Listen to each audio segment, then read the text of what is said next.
Good afternoon, class. We are Team 4 presenting today on our wound care project. Team members include William Shivers, Ivan Hung, Jibin Ho, and Tig Joyce. Wounds are very commonplace in society, yet they need to be taken seriously in order to stave off infection and promote the healing of the area affected. Wound care relates to how to treat the injuries and how to promote proper treatment so that the injuries don't happen again. With this being said, there are different types of wounds, some scenarios being worse than others. Our group decided to focus primarily on diabetic ulcers, specifically diabetic foot ulcers, as a wound that needs significant medical attention, especially in bottom of the pyramid markets. Diabetes is a condition in which the body's blood glucose levels are too high, this coming as a result of the food we intake and the ability of the hormone insulin to get the sugar into our cells to give us energy. There are two types of diabetes, type 1 and type 2. Having diabetes increases your risk of having sores and ulcers on the body because of the damage done to nerves and blood vessels over time. The decrease in blood flow to the extremities makes it much more difficult for cuts to heal properly, simultaneously increasing the chances of infection. Diabetes can also lead to issues such as heart disease, stroke, and amputation. According to a study done by the World Health Organization in 2016, it was estimated that 422 million adults worldwide had diabetes. Between 1980 and 2014, we have seen those numbers shoot up even higher, with the majority of new cases coming from middle to low income countries. Furthermore, the Southeast Asian region saw a massive uptick in cases, now estimating that 96 million people have diabetes in this region. 90% of those cases being the preventable type 2 diabetes. To add to this, half of those cases are undiagnosed, which highlights the need for immediate and cheaper solutions to reach those impoverished areas. Diabetic foot ulcers are open sores that are usually located on the bottom of a person's foot, resulting in discomfort, bleeding, and additional bodily discharge. The ulcer can be caused by a myriad of reasons, including poor blood flow, foot deformities, calluses or corns on the feet, obesity, heavy cigarette and alcohol use, and blood sugar levels that are not under control. The area in which the ulcer is located can be traced to neuropathy or peripheral arterial disease in the lower limbs of a human. Peripheral neuropathy is a condition that causes weakness, numbness, and pain in your hands and feet as a result of damage done to the brain and spinal cord. It can also be caused by traumatic injuries, metabolic issues, exposure to toxins, and infections. Peripheral arterial disease is another common disease that restricts blood flow to the limbs due to narrowed arteries. This can cause extreme sensations such as burning, tingling, and even stabbing around the affected area. These conditions exacerbate the problem of having a foot ulcer, especially in diabetics. Heat and moisture are catalysts for disease as bacteria can thrive in warmer climates. Diabetic foot ulcers are such a recurring issue in these regions because the foot is unable to dry out, thus hindering the recovery time of the wound. In some cases, the environment in which the patient lives can also cause amputation of the limb that the ulcer is located on. The titled region that we are focusing on is plagued by poor healthcare systems in comparison to other established economies. An article written on Doctors Without Borders states that there is a critical need for effective medical follow-up for trauma patients and those with chronic diseases in these regions. Also, during the rainy season, hygiene and sanitation measures need to be taken by the local authorities to improve living standards. According to the National Institute of Health, there is an under-recognized epidemic of acute and chronic wounds throughout the world. Experts estimate that there will be over 500 million diabetics worldwide by 2025, with the biggest increases to be seen in Asia, Africa, and South America. Of the cases that actually come to the attention of a doctor, 25 of these diabetic patients will develop a foot ulcer. If a certain individual has diabetes, works a dangerous job, and doesn't have access to proper medical care, this puts their life at even greater risk. A wound can hinder a person's ability to go about their day-to-day life and complete their work. Despite recent progression in closing the wealth gap in Southeast Asia, the income poverty disparity still remains a social barrier in the region. According to the Asian Development Bank, living standards for many people is currently a major issue due to worsening environmental degradation and increasing vulnerability to climate change. Furthermore, with the regional countries not being at the forefront of world economic leadership, the healthcare system as an entity is drastically subpar.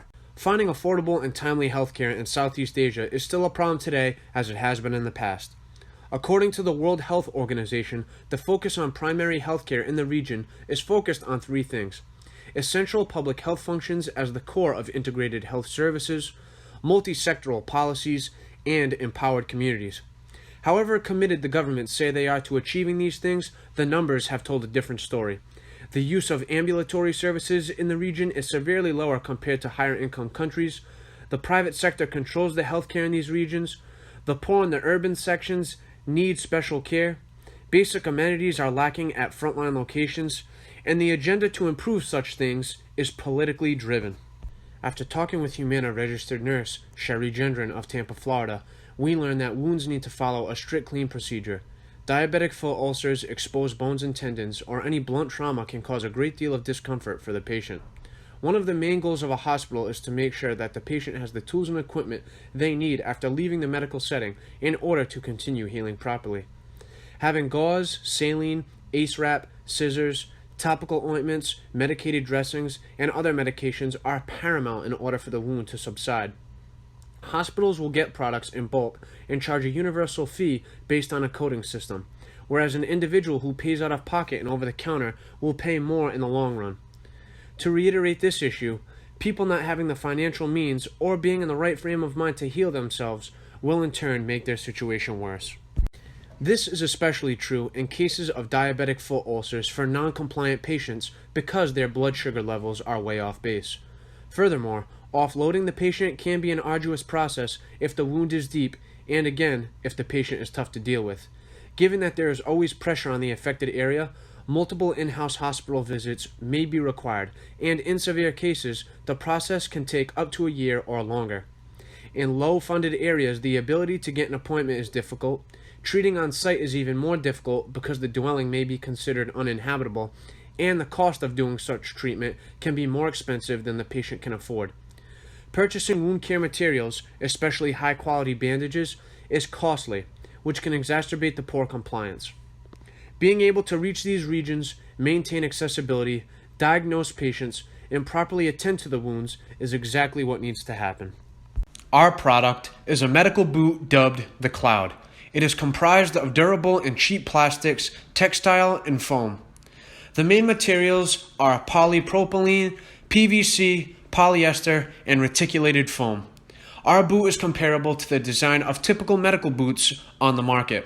With a hardened exterior and a foam interior, it promotes healing while protecting the foot from further injury. The Cloud differentiates itself from other products in two key ways.